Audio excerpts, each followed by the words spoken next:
rest of my life, I'll be with you, I'll stay by your side. Wengi walitarajia kuona mambo mengi ambayo yangetokea hiyo jana. Wengine walikuwa nafikiria hapa kungekuwa ni uwanja wa vita. Pia wengine walitarajia kwamba kungekuwa ni uwanja wa matusi. Lakini kuna wale pia walikuwa wanatarajia kuona ni nani ako na ubabe katika eneo la Mlima Kenya. Haya yote yalifanyika jana wakati kulikuwa na mazishi aliyekuwa mbunge wa Olkalau ambaye yani eneo hilo ambalo linapatikana katika kaunti ya Nyandarua, ambaye alikuwa anaitwa David Kairau, ambaye alikuwa anazikwa jana. Huyo ni mwenda zake na alikuwa mbunge wa eneo la Olkalau.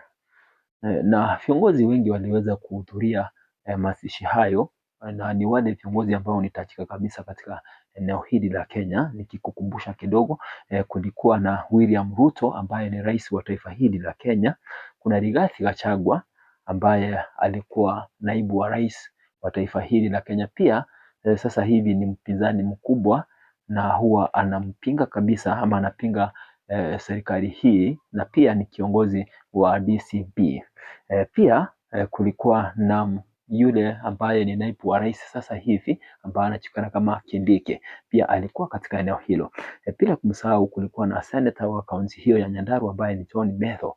John Metho ni miongoni mwa wale ambao wamekuwa wakionekana kila wakati wakipinga uongozi wa William Ruto. Na ningependa kukufahamisha sana yale ambayo walikuwa wanaongea hiyo jana, lakini kabla sijaenda kwa undani, kama wewe ni miongoni mwa wale ambao umeingia ndani ya kituo hiki kwa mara ya kwanza, unaweza ukasubscribe, ulike, pia unaweza ukashare ili kupata mtiririko wa matukio yale ambayo ninakuandalia ndani ya kituo hiki. Sasa tuangazie kwa undani yale ambayo yalikuwa eneo hilo. Rigathi Gachagua alipopewa fursa ya kuongea na kutambulishwa kama mbunge, hakuweza kusimama, hakunyanyuka hata kidogo, lakini aliweza kukaribishwa baadaye kwa heshima kubwa pamoja na gavana wa kaunti hiyo. Hapo aliweza kunyanyuka moja kwa moja na kuingia kule na kuendelea kutoa hotuba yake kule. Wengi walitarajia kwamba angeendelea na matusi, kwa maana siku za hapo nyuma tumeona wakiwa wanatusiana sana pamoja na rais wa taifa hili la Kenya, lakini sana kulikuwa tofauti kabisa. Wakati ambapo alisimama kulionekana akifanya mambo tofauti na yale ambayo watu walikuwa wanatarajia. Hebu tusikie kwanza yale ambayo aliongea. Tulikupenda, tulikuheshimu na tulikuchagua, na hata kama tuko na shida na wewe tutatatua huko mbele wakati ya uchaguzi. Saa hii wewe iko kwa kiti, endelea kutufanyia ile utaweza, na ujaribu tu, what you can do you do. Mambo ingine tutatatua huko mbele. Kwa hivyo hii ni mkutano ya amani, na mimi sitaki mtu yeyote, hata ile mambo nimesikia ya one time sitaki kwa hii uwanja, sitaki. Mmesikia? Hiyo ni mambo yetu ya huko nje. Hii ni sherehe ya maana sana, na sisi tunataka ikuwe ya heshima.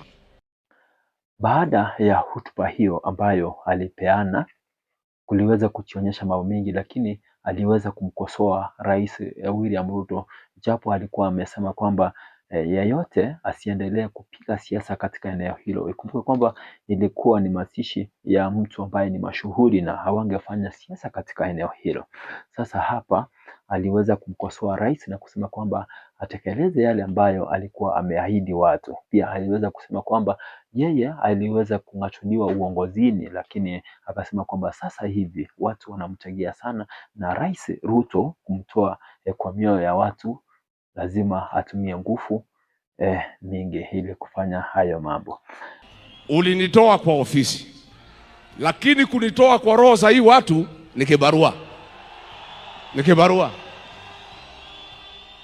Kunitoa kwa roho ya hii watu ya mlima ni kama kukata miti ya mugumo na wembe.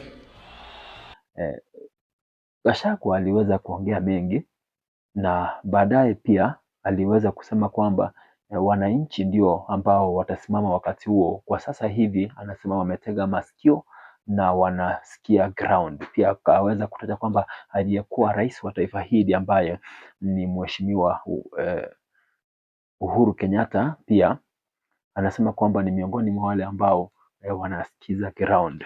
Mr. President, when umenifukuza kwa kazi nimeenda Wamonyoro, mimi nakaanga hapo kusikiza ground. Hata Uhuru Kenyatta ameenda Ichaveri anasikiza, na nyinyi mnasikiza nini? Baadaye tuliona William Ruto aliposimama pia aliweza kutaja mambo mengi kule, akasema kwamba ni mtihani ambao amepewa pamoja na wananchi na lazima atekeleze mtihani huo.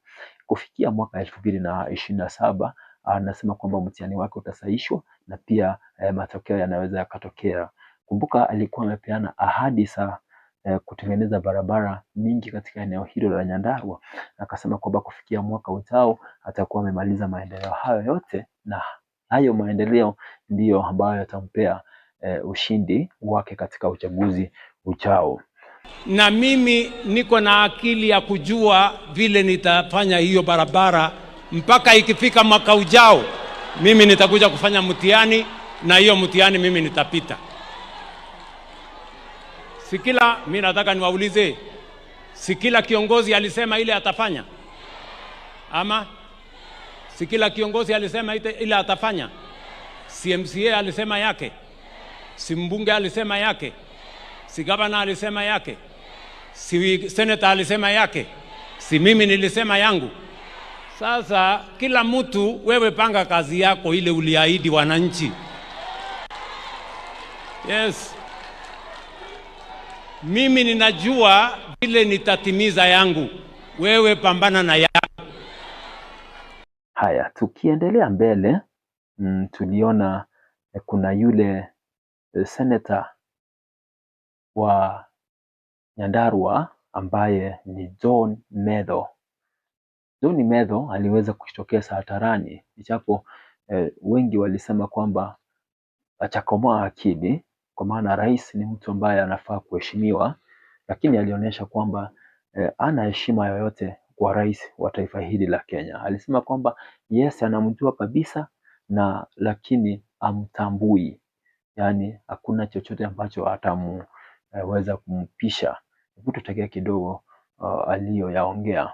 Kama John Medho, an adult of sound mind, senator wa kaunti ya Nyandarua, mimi ninakuheshimu sana, na kuheshimu kama rais wa Jamhuri ya Kenya, na kuheshimu kama amiri jeshi mkuu, na kuheshimu kama mzazi, kwa sababu watoto yako ni warika yangu.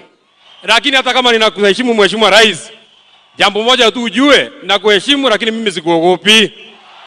Haya maongezi yameweza kuweka watu wengi wakiwa na wazo kwamba hufai kuongea maneno kama hayo mbele ya rais. Kumbuka rais ni jenerali mkuu na kuna kila nguvu ya kufanya chochote kile ambacho anaweza, so hafai kupepwa hivyo na pia kuongelelewa hivyo. So hapa alikosea kabisa, lakini tuseme kwamba ni siasa, kwa maana siasa wakati mwingine wanatusiana na baadaye huwa wanapatana. Tuliweza kuona Ruto pia akikasirika kule na kusema kwamba hakuna mtu yeyote ambaye anafaa kuomba nafasi ya kuenda mahali popote humu nchini. Yeye ni amiri jeshi mkuu na hakuna uwezo wa kutembea kila mahali anapotaka. Kutegea kidogo alivyosema. Mimi siombewi ruhusa mahali popote Kenya. Mimi ni rais wa Jamhuri ya Kenya. And I will go any place and I will do everything as the President of the Republic of Kenya. And I am not going to ask for permission from anybody, whoever you are. Siwezi.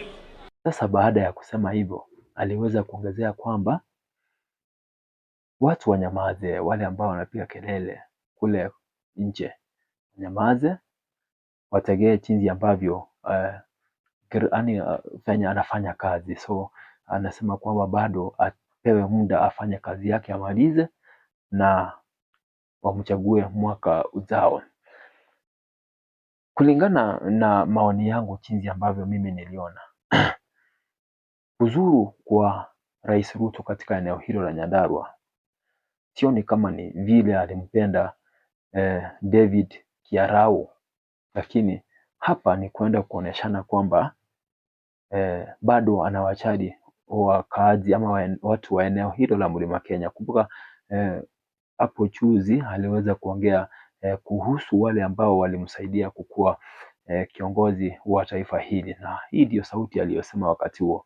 Yaani unafikiri kuna watu wanaweza kufikiria kwamba watanipigia kelele kidogo ati niwachane na watu ambao wamenifanya nikakuwa rais, niwachane na hawa? Kwani unafikiri mimi ni wazimu? Haiwezekani hiyo. Watafute kazi nyingine ya kufanya, mimi niko hapa. Na tuliweza kuona juzi IEBC ikisema kwamba wakifanya registration yao mzuri, Mlima Kenya itaweza kukuwa na takriban kura milioni saba, na hii ndio itakuwa takwimu kubwa kabisa hapa nchini Kenya. So ndio maana unaona wanasiasa wengi ambao wanataka kukuwa rais huwa wanakimbilia sana Mlima Kenya ili waweze wakapata uungwaji mkono mkubwa. Kumbuka ukiwa na takriban kura milioni 7 hizo, sasa hapa kwako unaweza ukatafuta tu milioni kama 1 hivi ama 2 na utatangazwa kuwa mshindi. So eneo hili wengi wanalimezea mate. So hata nikiangalia saa hii venye Ruto anaendelea kusurura na kusema mengi kuhusu eneo la Mlima Kenya, inaonekana kwamba bado anajali yani hii eneo, kwa maana ndio litamsaidia kabisa kukuwa kiongozi. So ataweka makucha kabisa baada ili aweze akasucceed na kukuwa rais wa taifa hili. Tuliweza kuona Rigathi Gachagua akimkemea, bado akimwambia kwamba aache kuwaambia watu wa mlima kwamba yeye ni mkabila, na hivi ndivyo alivyosema. Rais, sisi tukikuchagua wewe, huku unaitwa Kamau, huku unaitwa Joroge, ulikuwa unaitwa William Kipchirchir Arap Ruto, si ndio? Na tukaupatia kura ze. Wewe unasimama juu ya gari ukusema sisi ni wakabila, unatuumiza kwa roho. Na kuomba from today, my brother William Ruto, ukienda kwa Wajaluo, hapana tukana sisi ati sisi ni wakabila. We are not tribal. Tulikuchagua, you are not a Kikuyu, tukakupatia kura zetu. Tafadhali na kuomba, going forward, don't abuse our community. Let us be. Wacha tukae tu namna hiyo kwa amani. Hata kama hutaki sisi, don't abuse us. Baada ya kusema hivyo, anamaanisha kwamba Ruto amekuwa akitembea kila mahali akimwaripia chini na kusema hao watu wa kabila sana sana. Gachagua anarifaa akisema kwamba akienda kwa Wajaluo huwa anaongelelea eneo la Mlima Kenya vibaya, na akasema kwamba hili ndio eneo ambalo lilimsaidia bila ukabila, kwa maana Rais Ruto si wa mtu wa mlima, lakini aliweza kusaidiwa na kuibuka mshindi wakati huo wa mwaka 2022. Hapa kuna mambo mengi ambayo yamechichirisha. Tunaona kwamba bado siasa ya Mlima Kenya wanashikilia kwamba Gachagua bado ako na nguvu katika eneo hilo. So mtu yeyote ambaye anataka pia kukuwa rais wa taifa hili la Kenya, kumbuka Gachagua alitolewa ama aling'atuliwa kutoka kwa kila kikiti ambacho alikuwa amekalia cha naibu wa rais, na kulingana na sheria inasema kwamba lazima ukae nje miaka 10 na bado miaka 10 yake itaisha. So lazima akuwe anaunga mtu mkono ili waweze wakasimama na kuendelea pamoja. So siasa sasa hivi tuseme kwamba siasa bado ingali changa, lakini kufikia mwaka ujao, mwanzoni mwaka ujao tutakuwa tumeweza kutua mengi. Na njua kwamba umefuatilia tukio hili, na bado nikipata lingine nitaendelea kukufahamisha, lakini bado nakufahamisha hapa kwamba kama wewe ni miongoni mwa wale ambao umeingia ndani ya kituo hiki, tafadhali unaweza ukasubscribe, ulike, pia unaweza ukashare. Asante kwa kunifuatilia. Naitwa Mr. Zack. Bye.